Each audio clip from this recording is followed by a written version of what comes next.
The air in Studio A was thick with the scent of stale coffee, sweat, and the electric hum of anticipation. Sunlight, attempting to pierce the heavy velvet curtains, only managed to cast thin, dusty shafts across the polished wooden floor. It was late 1969, and Elvis Presley, the king himself, was deep in rehearsals for his upcoming Las Vegas. This wasn't just any show, it was a return, a statement, a testament to his undeniable power. And the band, his TCB Band, was the engine of that power. At the heart of the rhythm section, behind a gleaming set of drums, sat Billy Thompson. Billy wasn't the flashiest drummer in the world, not like some of the rock and roll showmen. He was, however, rock solid. He was the anchor, the heartbeat of every song. His lean frame, usually a little hunched over his kit, belied the powerhouse rhythm that flowed from his sticks. His dark hair, perpetually a little messy, often fell into his eyes as he concentrated, but he never missed a beat. He lived and breathed rhythm. Today, the energy was particularly charged.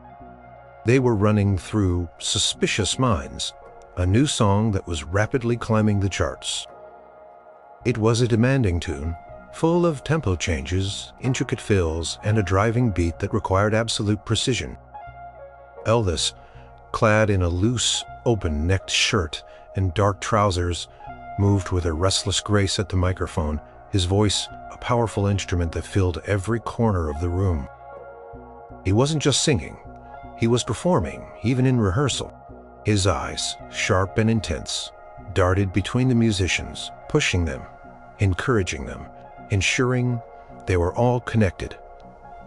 A single pulsating organism. "All right, boys, let's take that bridge again," Elvis called out, his voice cutting through the fading echoes of the last note. He wasn't angry, just focused. "Billy, I need a little more kick on that snare. Build up. Feel me. Give it that oomph before the chorus hits." Billy nodded, wiping a bead of sweat from his brow. With the back of his hand, he understood. Elvis didn't just want notes. He wanted emotion. He wanted the drums to feel suspicious, to feel the tension of the lyrics. He was a master at communicating what he needed, often through abstract concepts. Trusting his musicians to translate them into sound, they launched into the song again. Billy's sticks became extensions of his will, dancing across the snare, the cymbals, the tom-toms. He felt the rumble of Jerry Chef's bass line underneath him, the intricate guitar work of James Burton weaving through the air in the soulful harmony. They had traveled together, sweated together, celebrated together. Elvis treated them with a mixture of professional demand and genuine affection. He knew their strengths, their weaknesses, and their dreams. He saw them, truly saw them, not just as instruments, but as people. Billy, usually quiet and reserved, found his voice through his drums. Communicated through rhythm, through the intricate patterns. He laid down the explosive fills, the subtle taps. When he played, he was completely absorbed, his whole being focused on the music. It was a meditative state, a place where only the sound mattered, where he could anticipate the next beat, the next chord change almost before it happened. As they ran through Suspicious Minds for the 5th time, something clicked. Billy found that elusive oomph. Elvis had asked for a powerful crescendo that perfectly mirrored the buildup of emotion in the lyrics. He felt the collective sigh of satisfaction from the band, a shared sense of accomplishment. Elvis. His eyes closed for a moment as he hit a particularly high note, opened them, and flashed a rare, genuine smile in Billy's direction. It wasn't a showman's smile. It was the smile of an artist connecting with another artist. The days stretched on, filled with more songs, more adjustments, more perfectionism. Billy's hands ached. His forearms burned, but he thrived in the intensity. This was what he lived for. This was where the magic happened. He watched Elvis constantly moving, constantly pushing, always reaching for something more. There was an unspoken understanding between them, a deep musical trust. As the sun began to set, painting the windows of Studio A in fiery hues, Elvis called for a break.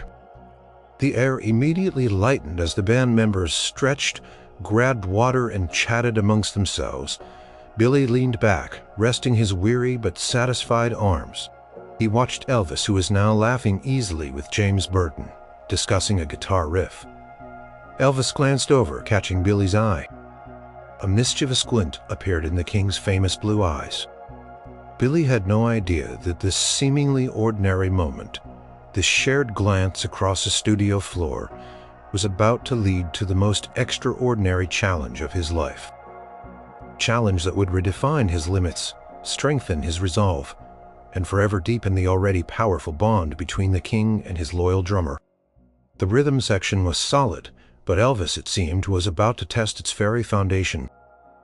The break lasted only long enough for everyone to catch their breath and grab a quick drink.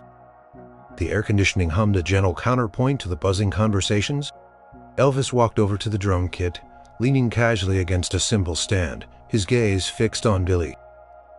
"Billy, my man," Elvis said, his voice a low rumble but with an underlying tone of intrigue. "You were really locked in on that last run of Suspicious Minds. Felt like you were inside the song, not just playing it." Billy flushed slightly, pleased by the compliment. "Thanks, Elvis. Just trying to feel the groove, you know." "Oh, I know," Elvis said, a knowing smile playing on his lips. He picked up one of Billy's drumsticks, twirling it idly between his fingers. "Got me thinking, actually. You got so much of that song in your bones now, in your muscle memory." Billy waited, a slight unease beginning to prickle at him. He knew that look in Elvis's eyes.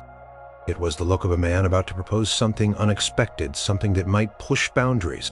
Elvis wasn't just a singer. He was an innovator, a risk-taker. "What if," Elvis began, his eyes narrowing playfully, "what if you didn't need to see it at all? What if you just felt it?"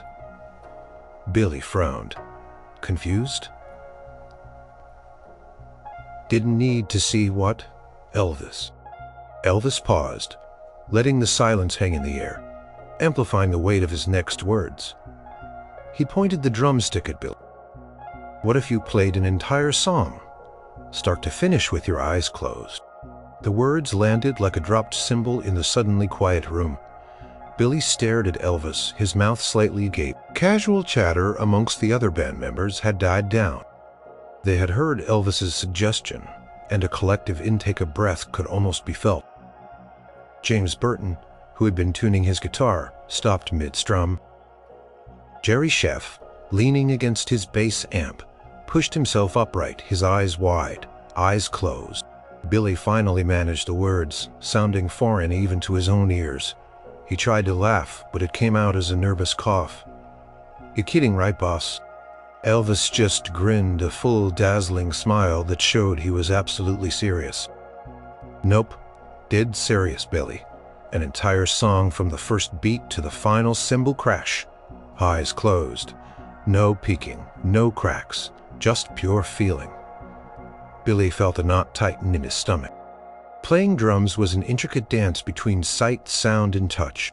You watched the conductor, if there was one. You watched Elvis's cues. You watched your own hands ensuring precision. You reacted to the other musicians, seeing their movements, their expressions. To play blind, it seemed impossible. "But why Elvis?" Billy asked, trying to keep his voice steady. He felt the eyes of the entire band on him, a mixture of surprise and curiosity on their faces. Elvis leaned closer, his voice dropping slightly, becoming more earnest. "'Cause I believe in you, Billy. I believe you're so deep in the pocket, so connected to the rhythm that you don't need your eyes. It's about pure instinct. It's about trust. Trust in yourself. Trust in the music. Trust in us, the band." He gestured around the room. "And I want to see if we as a unit can guide you, hold you, without you having to see a thing." It wasn't a dare born of cruelty or desire to chirp him up. It was a dare born of a profound belief, a challenge to reach for something higher. That's what hit Billy the hardest. Elvis, the greatest performer in the world, was challenging him. Billy Thompson, to push his limits because he believed Billy had it in him. Still, the thought sent a shiver down his spine. The sheer audacity of it. The risk. What if he messed up? What if he lost a beat, dropped a stick, or just completely fell apart? It would be humiliating, not just for him. but it could disrupt the entire rehearsal, perhaps even shake Elvis's confidence in him. "What song?" Billy asked, his voice barely a whisper. He needed to know the stakes. Elvis straightened up, his eyes sweeping the room, then settling back on Billy. "Suspicious Minds," he said, the title echoing with a new, heavier meaning. "It's got all the changes, all the dynamics. It's a real test." Billy swallowed hard. Suspicious Minds.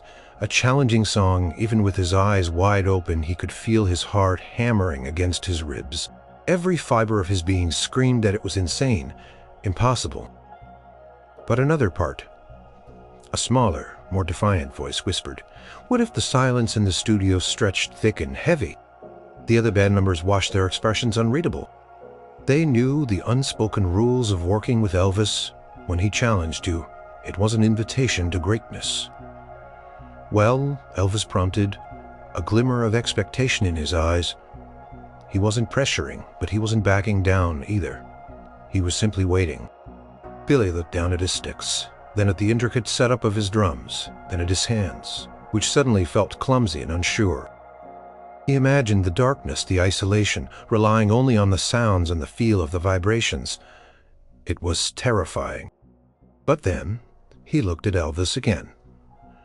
At that unwavering belief in his eyes, he thought of all the hours they had spent together, the bond they had forged. Elvis wasn't trying to trick him. He was trying to elevate him. A deep breath. Billy closed his eyes for a brief moment, just to get a sense of the darkness. It was disorienting. Then he heard the faint hum of the air conditioning, the distant street noise, the rustle of Elvis's clothes as he shifted his weight. His other senses seemed to sharpen. He opened his eyes. "Okay, Elvis," he said, the words surprising even himself with their firmness. "Okay, I'll do it, but I might need a little time to prepare." A wide smile broke out on Elvis's face, a genuine, heartfelt smile of pride and satisfaction. He clapped Billy on the shoulder. "That's my man, Billy. That's the spirit. Take all the time you need. We'll be ready when you are." Tension in the room instantly evaporated, replaced by a ripple of murmurs and supportive nods from the band. The dare was set. The challenge was accepted. Billy Thompson, the quiet, steady drummer, was about to embark on a journey into the unknown. A journey guided by sound and intuition alone, with the king of rock and roll as his witness. The thought was both exhilarating and utterly terrifying. That night's sleep was a distant dream for Billy. His apartment felt strangely quiet, the usual hum of the city outside muffled by the sheer volume of his own thoughts. The words, "eyes closed," echoed in his mind. Relentless. Refusing to fade, he tossed and turned, replaying the scene in the studio, Elvis's face, that challenging, believing smile, the unspoken pressure of the band's watchful eyes. He got up, went to the kitchen, and made a cup of instant coffee, even though it was late. The warm mug in his hands did little to calm the restless energy thrumming through his veins. How could he possibly play Suspicious Minds? A song he had played hundreds of times, knew every beat of, without seeing anything. His mind raced through the practicalities. Drums were visual instruments as much as auditory. You aimed for the center of the snare. You watched your sticks to ensure they didn't tangle.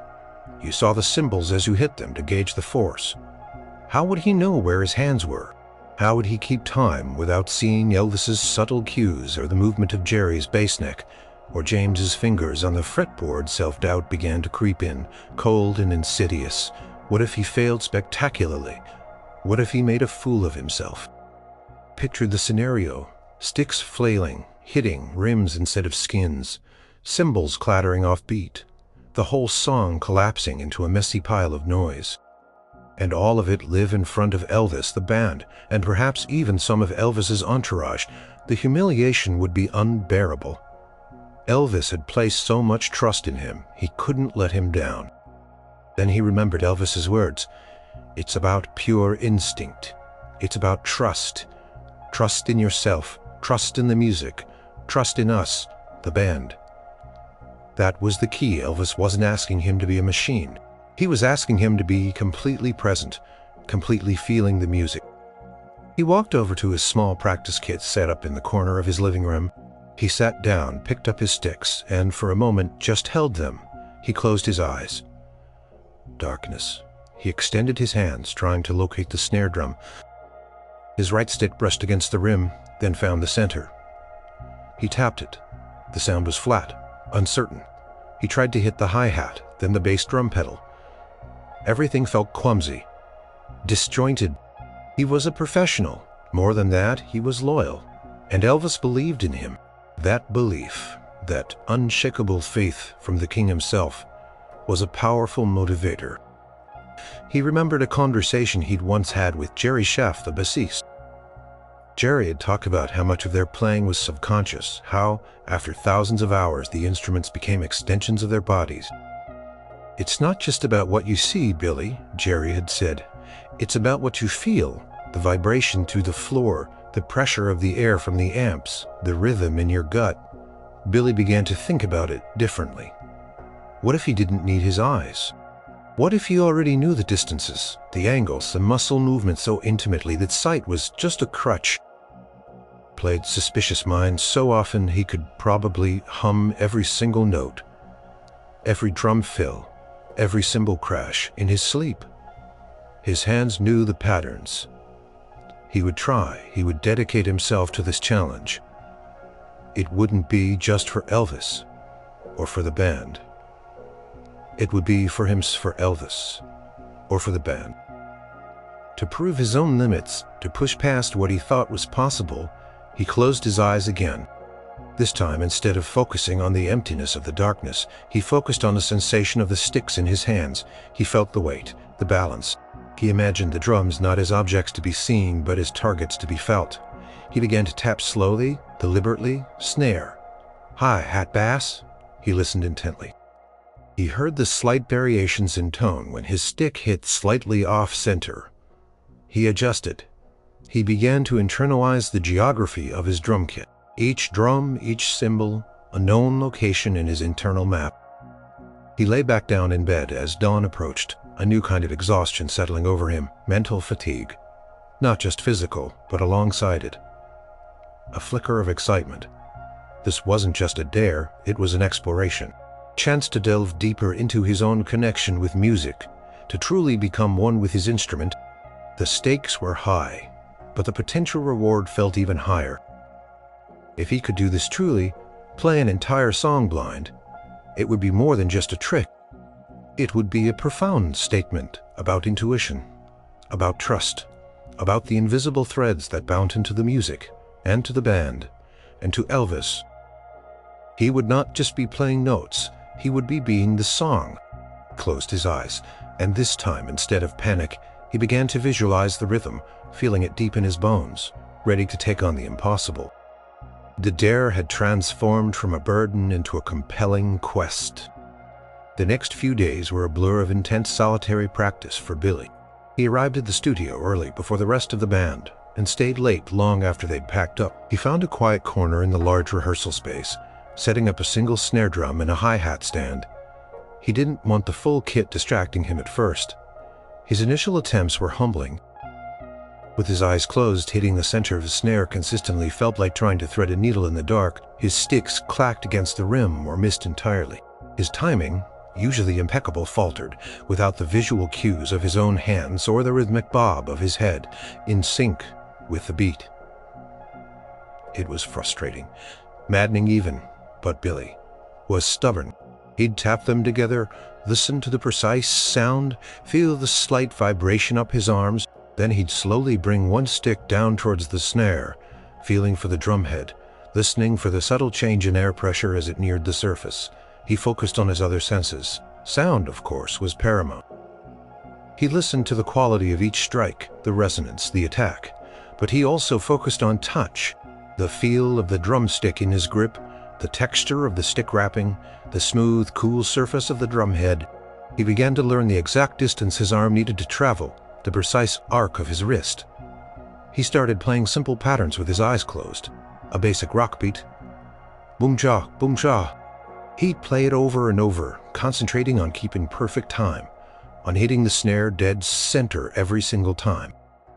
It was like learning to walk again, but this time in the dark, Slowly, painstakingly, muscle memory began to take over. His hands started to remember the distances, the movements. He found that if he relaxed, if he stopped trying so hard and just let his body do what it knew, it became easier. His subconscious was a powerful ally. Once he felt somewhat comfortable with the basic patterns, he moved to the full kit. This was another leap. Now, he had to navigate a complex landscape of drums and cymbals. He tied a blindfold around his eyes, plunging himself into complete darkness. This heightened his other senses even further. He felt the subtle air currents when he moved his hands, heard the slight creak of his drum stool. He found himself relying on the ambient sounds of the studio, the distant hum of the ventilation system, the faint traffic noise from outside, even the creak of the floorboards beneath his feet. These became subtle anchors in his world of sound. He started running through sections of Suspicious Minds, focusing on the drum parts. He'd play the intro, then the first verse, then the chorus. He'd practice the intricate fills, the quick transitions. Sometimes he'd miss a cymbal and hit the stand, or his stick would clatter off the rim of a tom. Frustration would surge, but he wouldn't let it defeat him. He'd simply pause, recenter himself, and start again. One afternoon, Jerry Sheff walked into the studio unexpectedly, finding Billy blindfolded, sweating, and intensely focused on his practice. Jerry didn't say a word, just leaned against a wall, watching. He saw Billy miss a beat grimace and then correct himself with remarkable precision. He saw the sheer determination etched on Billy's face. When Billy finally pulled off his blindfold, rubbing his eyes, he saw Jerry watching him. "You're really going for it, aren't you?" Jerry said, his voice quiet. Billy nodded, exhaling slowly. "Elvis believes I can, so I have to try. And he's right. You got more rhythm in your pinky finger than most drummers have in their whole body. It's all in here." Jerry tapped his temple. "And here," he added, tapping his chest over his heart. "It's not just about hitting the drums, is it? It's about letting the music move you." Jerry's words resonated deeply with Billy. It wasn't just about the mechanics anymore. It was about the intuition. Closed his eyes again, feeling the solid ground beneath his feet, the cool metal of his sticks. He wasn't just playing drums. He was merging with the rhythm, letting it carry him. He started a simple beat. Then slowly, hesitantly, he let it morph into the familiar rhythm of Suspicious Minds, each beat a step further into the unknown, guided only by the feeling within. He knew he wasn't perfect yet, but he was no longer lost in the dark. He was finding his way one beat at a time. The impossible was slowly, incrementally becoming possible. The band had been noticing a change in Billy. He was even more focused than usual, almost withdrawn. Yet there was a new intensity to his playing. During regular rehearsals, they'd sometimes catch him closing his eyes for longer stretches, his body swaying with the rhythm, his sticks moving with an almost otherworldly precision. It was clear he was preparing for the dare. No one mentioned it directly, but the unspoken support was palpable. Every time Billy had a particularly complex fill with his eyes closed, there would be a subtle nod from James, a knowing glance from Jerry one afternoon. Elvis arrived early for rehearsal. He found Billy, as usual, already at his kit, blindfolded. Billy was deep into a drum solo, exploring different rhythms, feeling the air move as his sticks flew. He was no longer just practicing the song. He was practicing existing in the dark, truly becoming one with his instrument. Elvis stood by the door watching, a thoughtful expression on his face. He watched as Billy's stick slicked for a split second, then recovered with barely a missed beat. He saw the sweat on Billy's brow, the sheer concentration radiating from him. This wasn't just practice. It was dedication, a profound commitment. "You're really putting in the work, aren't you, son?" Billy shrugged, picking up a towel to wipe his face. "Trying to, Elvis. It's harder than I thought, but also kind of fascinating." "Fascinating, huh?" Elvis leaned against the bass drum, crossing his arms. "Tell me about it. What's it like in there in the dark?" Billy thought for a moment. "It's quiet at first, disorienting, you lose your bearings. But then other things get louder, the sound of the sticks, the feel of the vibrations, the rhythm in my own body. It's like my hands. Nowhere to go, even when my eyes don't tell them. It's like I have to trust them completely. Trust the feeling. That's it, Billy, Elvis said, his eyes gleaming with understanding. That's exactly it. It's about trust, not just in your hands, but in your gut, in the music, and in us. He gestured towards the empty spaces where the other instruments usually were. When you play it, we'll be there. We'll be your eyes, your compass. We'll hold the groove tighter than ever. You just have to trust that we'll be right there with you. Billy looked at him, feeling a wave of emotion wash over him. It wasn't just a dare anymore, it was a shared journey. Elvis wasn't just throwing down a challenge. He was offering a profound act of faith and collaboration. Sometimes, Billy confessed, his voice low, I get scared. What if I mess it up? What if I lose it mid-song? It's suspicious minds, Elvis. It's got so many changes. Elvis pushed off the drum and placed a hand on Billy's shoulder. His touch was firm, reassuring. Billy, we all mess up sometimes. We're human, but you're the backbone. You've got more feel than anyone I know. And Suspicious Minds is our song. We built it together. It lives in you as much as it lives in me. He paused, a gentle smile on his face. Besides, if you mess up, who cares? We'll just pick it up. No big deal. The point isn't perfection, Billy. The point is pushing past fear. The point is trusting yourself. His words were a balm to Billy's anxieties. Pressure, while still present, transformed into a sense of purpose. Elvis wasn't asking for an impossible feat of acrobatics. He was asking for a moment of profound artistic connection, a demonstration of the power of intuition and trust. So Elvis said, stepping back, when do you think you'll be ready for the full run-through with the band? Billy took another deep breath. Thought about the hours of practice, the small victories, the growing confidence. He thought about Elvis's belief. He still felt a tremor of fear, but it was overshadowed by a quiet determination. Next full rehearsal. Elvis, Billy said, his voice stronger now. I'll be ready. Elvis's smile widened, a true beaming smile of triumph. That's my man, that's my drummer. We'll do it then, and it's going to be something special. I can feel it.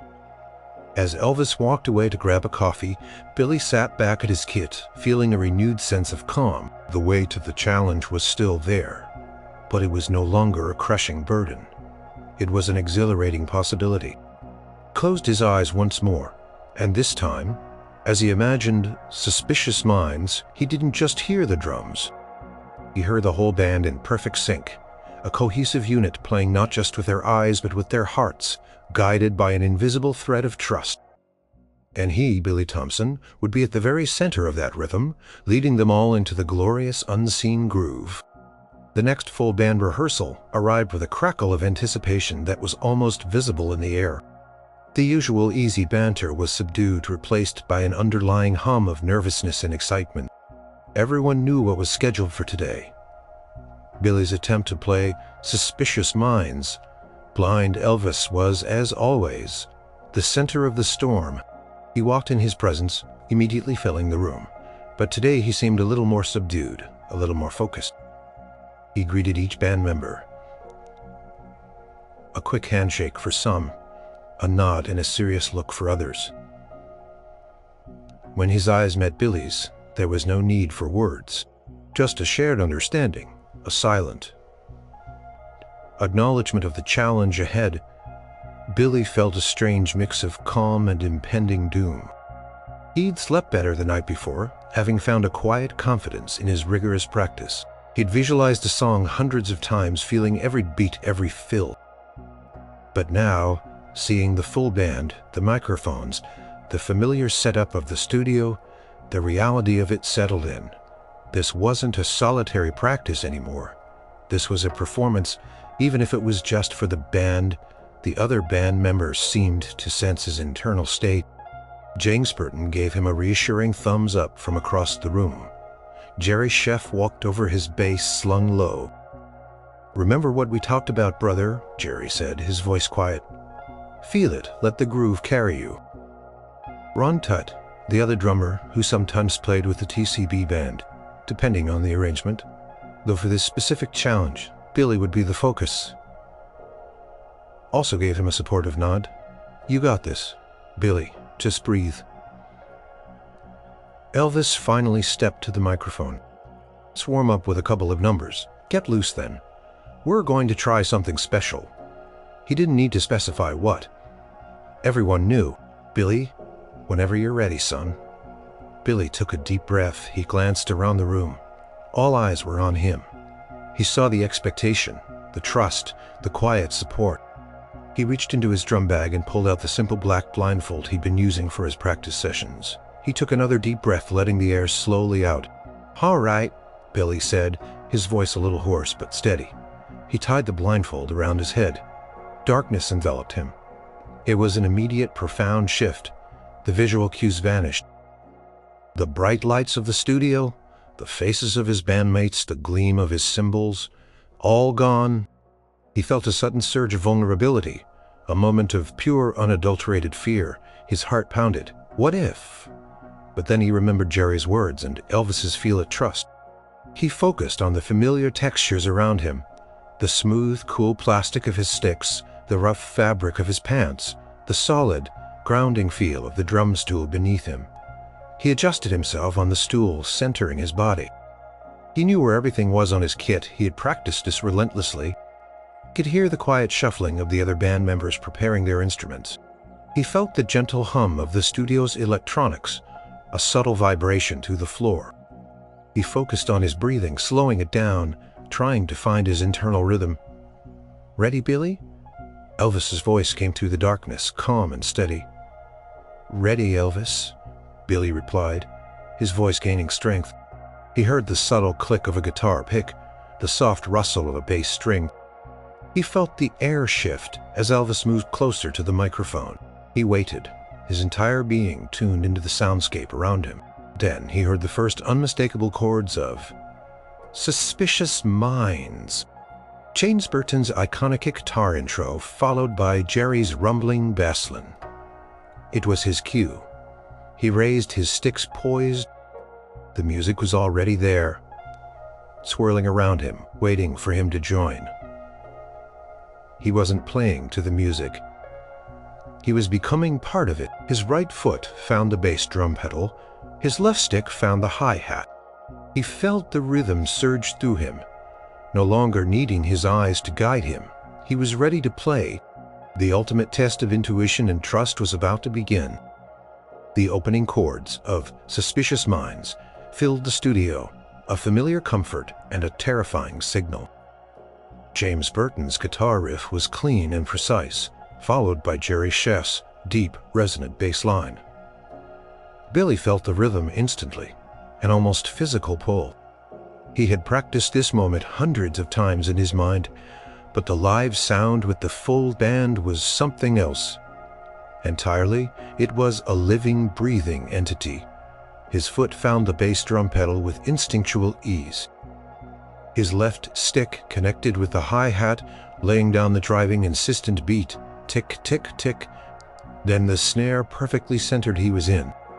The darkness behind the blindfold was absolute, but it wasn't empty. It was filled with sound, with vibration, with the raw energy of the band. He felt the subtle hum of Jerry's bass through the floor, a low thrum that connected him directly to the groove. He heard the intricate layers of James's guitar providing both melody and rhythm. And above it all, Elvis's voice, a powerful guiding light. "We're caught in a trap." Elvis sang, his voice full of emotion, and Billy felt the raw energy shaping his drumming to match. Each drum was a known entity, a physical space. His hands intuitively navigated. He didn't think about where his sticks were going. His body simply knew. He focused on the feel of the drumhead, the satisfying thud of the kick drum, the crisp snap of the snare. He listened for the subtle shifts and dynamics from the others, the slight push and pull of the tempo that happened naturally. In a live performance, he reacted not with his eyes, but with his gut. As the song progressed, reaching the first chorus, Billy felt the energy build. He laid down a powerful beat, leading into the dramatic, emotional climax of the chorus. His sticks flew across the kit, hitting the tom-toms for a fill, then crashing onto the cymbal with a perfectly timed flourish. He felt the surge of power, the collective energy of the band. There were moments, brief, fleeting ones, where a flicker of doubt tried to creep. A split second, where he wasn't sure if his stick would find the hi-hat, or if he'd mistimed a snare hit, but he pushed those thoughts away, concentrated, forcing his mind to clear, to simply be the rhythm. He relied on the sound of the other instruments, letting them pull him along, letting them guide him. He imagined a rope connecting him to Elvis's voice, pulling him through the song. Elvis, at the microphone, watched Billy with an intensity that could cut glass. He wasn't just singing, he was performing an act of profound support. He held his timing tighter than usual, his vocal cues clearer, almost imperceptibly guiding Billy through the song's trickier transitions. He subtly modulated his movements, even his breathing, to keep Billy anchored. He was a beacon in Billy's darkness. The band, aware of the challenge, played with an almost telepathic connection. Jerry Chef's bass line was rock solid, a constant, unwavering anchor. James Burton's guitar fills were precise and clear, offering rhythmic markers. Everyone was locked in playing for Billy, playing with Billy, creating an invisible safety net of sound. The middle section of Suspicious Minds was notoriously dynamic, with its dramatic pauses and sudden bursts of energy. Billy navigated it flawlessly. He felt the silence, then the sudden explosion of sound. His hands anticipating every change, every nuance. It was like a dance, intimate and precise, yet wild and free. He could feel the sweat trickling down his temples, but he ignored it. His muscles ached, but the adrenaline coursed through him, pushing him forward. He was completely immersed, a conduit for the music. His heart pounded with the beat of the song, his lungs expanding and contracting with the rhythm. He was no longer just playing, he was experiencing the song from the inside out. As the song approached its iconic fade-out, the energy swelled once more. Billy felt the crescendo building, the repetitive, insistent beat driving towards its conclusion. He hit the final climactic cymbal crash perfectly in time with Elvis's final powerful vocal note. The sound resonated, filling the studio, then, slowly, gracefully faded into silence. Billy's hands, still holding the sticks, hovered over the drums. Paused, his eyes still closed, listening to the lingering echoes of the music. For a moment he remained suspended in that darkness, in that silence, unsure if he had truly done it, or if it had all been a dream. The air was still thick with the vibration of the last note. He felt a profound sense of exhaustion, but also an overwhelming, exhilarating surge of triumph. He had played Suspicious Minds, eyes closed, from start to finish. He had stepped into the void, and the music had carried him through. The final cymbal crash of Suspicious Minds hung in the air, vibrating, then, slowly, majestically, faded into profound silence. Billy sat perfectly still, his eyes still closed behind the blindfold sticks poised above his kit. He was acutely aware of the lingering echoes in the room, the distant hum of the air conditioning and the frantic pounding of his own heart. Had he done it? Had he truly held it together? The silence stretched thick and heavy. For what felt like an eternity, he held his breath, every nerve-ending tingling. Then he heard it, the single distinct sound. Clapping, slow, deliberate, and then growing, building. In intensity. Squan, Selvet. The sound of Elvis's hands, clapping strong and rhythmic, was the first thing Billy heard cutting through the void. It was quickly joined by more applause, a growing crescendo from James, Jerry, and the rest of the band. Then voices erupted, cheers, shouts of, "Yeah, Billy!" and "Unbelievable!" Billy, slowly, tentatively, reached up and untied the blindfold. The sudden rush of light was almost blinding, but as his eyes adjusted, the world flooded back in. He saw Elvis standing at the microphone, clapping a wide, genuine, utterly thrilled smile on his face. His eyes, usually so intense, were shining with pride and a deep, undeniable admiration. "Billy, you did it, son, you actually did it!" Elvis exclaimed, his voice booming with excitement. He strode forward, moving quickly from the microphone, making a beeline for the drum kit. The rest of the band members were already on their feet, abandoning their instruments, rushing towards Billy's kit. James Burton was grinning from ear to ear, shaking his head in disbelief. Jerry Chef, his eyes wide with amazement, gave a whoop of triumph. Billy, still slightly dazed, felt a surge of elation. He had done it, the impossible. He had pushed through the fear, the doubt, the sheer unlikeliness, and he had done it. A wave of relief washed over him, so strong, it almost brought him to his knees. Elvis reached him first. He threw his arms around Billy, pulling him into a powerful, bone-crushing hug. It wasn't a showman's hug. It was the embrace of a friend, a mentor, a fellow artist who had just witnessed something truly extraordinary. "I knew you had it in you, Billy. I knew it," Elvis muttered, his voice thick with emotion, as he clapped him on the back. "That was incredible, man. Truly incredible." Billy, still a little breathless, returned the hug, feeling the raw sincerity of Elvis's pride. "Thanks, Elvis," he managed, his voice raspy with emotion. "I couldn't have done it without you guys. I could feel you every single note." James and Jerry were next, high-fiving him, clapping his shoulders. "You're a legend, man," James exclaimed. "I was watching your hands. I swear, you didn't miss a beat. Not one."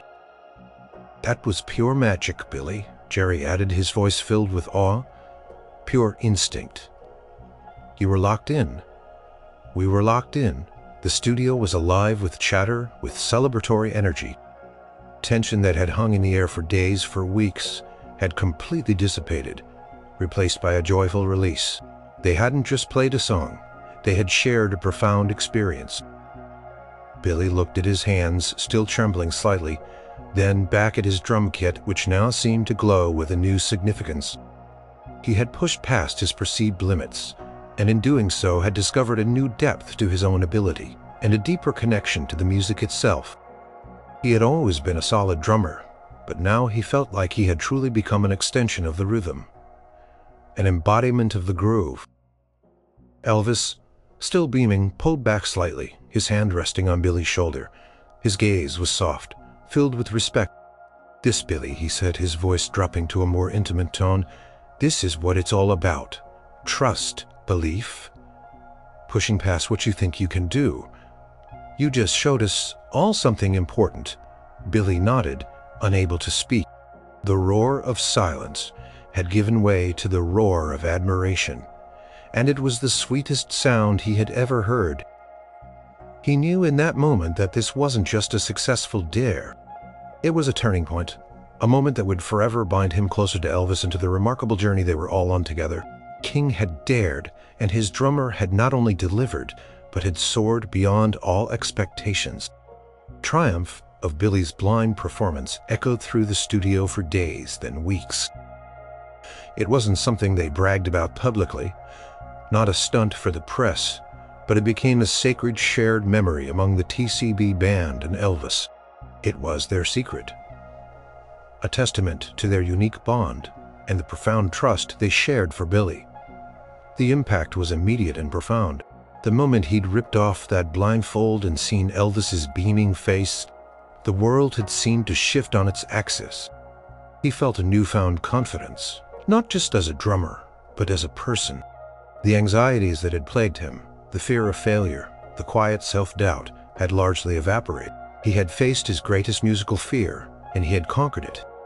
During subsequent rehearsals, Billy noticed a change in his own playing. He was looser, more fluid, less reliant on visual cues, even when his eyes were open. He found himself anticipating the music more naturally, his internal rhythm perfectly aligned with the band.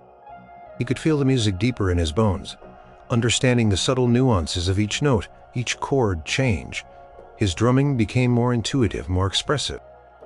It was as if playing in the dark had opened up a new dimension of sensory perception for him. Elvis too often referenced a moment, usually subtly in private moments. Sometimes, during a particularly challenging section of a song, he'd glance at Billy, a quiet twinkle in his eye, and nod.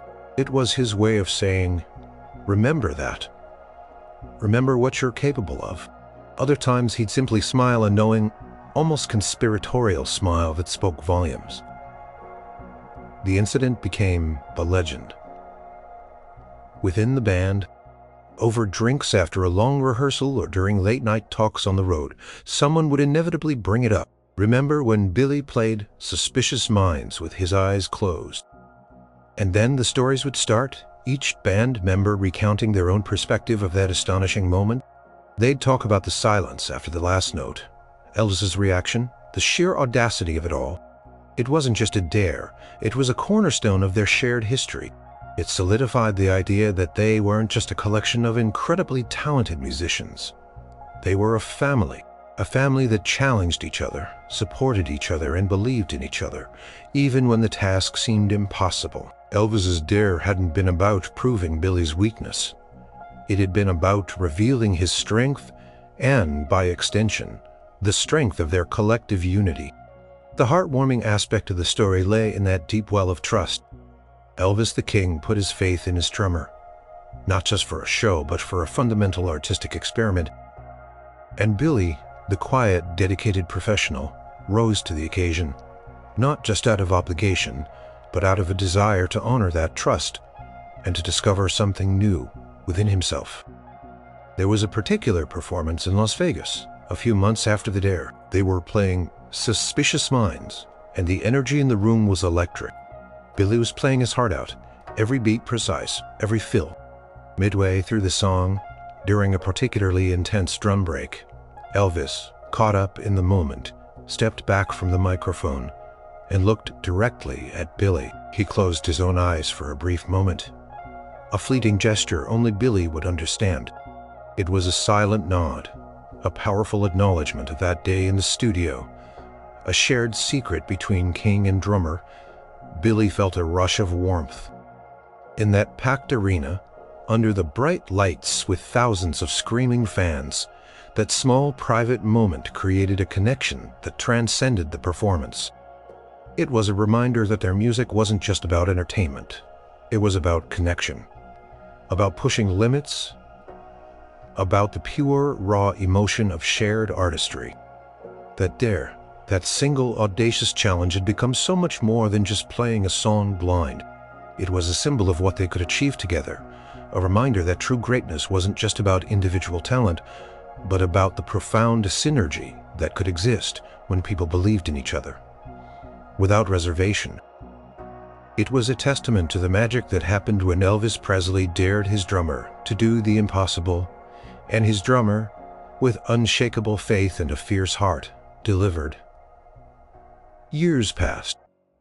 The lights of Las Vegas continued to shine, records continued to sell, and the legendary TCB Band continued to play alongside Elvis, creating history with every note. Billy Thompson remained Elvis's steadfast drummer, the rock-solid foundation of his sound through triumph and challenge, through joyous concerts and grueling recording sessions. The dare, the moment he played Suspicious Minds with his eyes closed, remained a touchstone for Billy. It wasn't something he often spoke about outside the immediate circle of the band, but it lived vividly in his memories.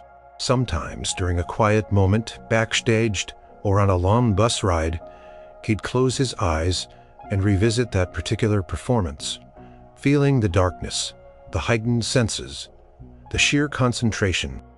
The memory never failed to bring a smile to his face, a warmth to his chest. It wasn't just about the trick or the proof of skill. It was about what that moment represented. It was a lesson in trusting himself, in pushing beyond perceived limitations. It had taught him that true mastery wasn't just about technical proficiency. It was about intuition, about feeling the music deep in your soul and letting it guide you. It was about courage, about stepping into the unknown and believing you would find your way. More than that, It was a symbol of the unique relationship he shared with Elvis. Elvis wasn't just a boss, he was a friend, a mentor, someone who saw potential even where Billy didn't. That dare wasn't a demand, it was an invitation. An invitation to grow, to explore, to discover new depths of his own talent. It was an act of profound belief from one artist to another. Even after Elvis was gone, tragically too soon, the memory of that day remained a vivid, comforting presence for Billy. He would often think about Elvis's unshakable faith, his ability to inspire those around him to reach for greatness. That dare had forged an unbreakable bond, a silent understanding that transcended words and even the passage of time. Billy continued to play drums, his career stretching long beyond the Elvis years. He played with other artists in different styles, but the lessons learned in that smoky rehearsal studio under Elvis's watchful, believing eyes stayed with him. He carried the confidence, the intuition, the profound sense of connection to the music in every beat he played. Sometimes, when he taught aspiring young drummers, he'd tell them about the importance of listening, of feeling the groove, of becoming one with their instrument.